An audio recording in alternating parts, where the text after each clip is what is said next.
Hello everyone, আমি mehndi artist Shiparna. আবার এসে গেছি আমার স্টুডেন্টদের কিছু প্র্যাকটিস ওয়ার্ক নিয়ে। দেখো, আজকে কাঠালি কলা আর বাতাবি লেবু দিয়ে ক্লাসটা স্টার্ট করে ফেলেছিলাম। কাঠালি কলাটা আমার একজন স্টুডেন্ট নিয়ে এসেছিলো ওদের বাড়ি থেকে। তো দেখো ওদের সবার এই যে আজকে প্র্যাকটিসটা। ওদের সবাইকে ম্যান্ডেলা দিয়েছিলাম, তো ওরা সবাই আজকে ম্যান্ডেলাটা প্র্যাকটিস করছিল খাতায়। তো দেখি সোনালি, এই যে পূজাদি, দেখি এদিকটা ঘোরাও, খাতাটা ঘোরাও, খাতাটা।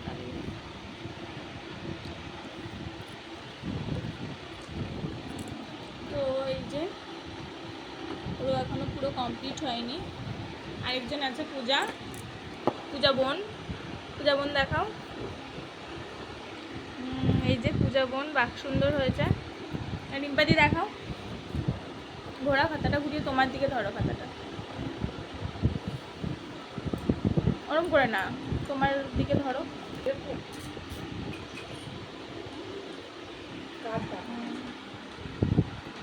তো বলো রিম্পাদি, বলো। আমার তো ভীষণ ভালো লেগেছে। শিখতে পারছো তো কিছু? আগে তুমি পড়ি ধরতে পারতাম না, তো ঠিক আছে, মানে শিখে যাওয়ার পরে এখন ভালো লাগছে। এই যে পূজা বোন, বলো। আমার মেহেন্দি করতে ভীষণ ইচ্ছা হতো, কিন্তু আমি করতে পারতাম না। এখন একটু শিখতে পেরে আমার খুব ভালো লাগছে। তো এই যে ও হলো একটা পাগল, ঠিক আছে? পাগলের কথা কেউ কিছু মনে করো না, ও ডিজাইনও খুব ভালো করে। তো যাই হোক, ওরা সবাই বিগিনার। তো তোমরা সেটাই মাথায় রেখে অবশ্যই কমেন্ট করে বলো ওদের সবার ডিজাইন কেমন হচ্ছে।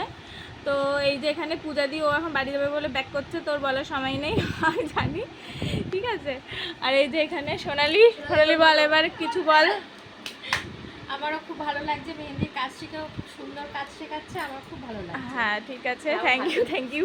খুব সুন্দর করে শেখাচ্ছে। আর এদিকে ওর খুব শরীর খারাপ, তাই ও আজকে কিছু বলতে পারছে না। নেক্সট দিন বলতে কি, মানে ওদের এক্সামে তো ওদের ডিটেলস সবার কাছে শেয়ার করব, সবার ডিটেলস।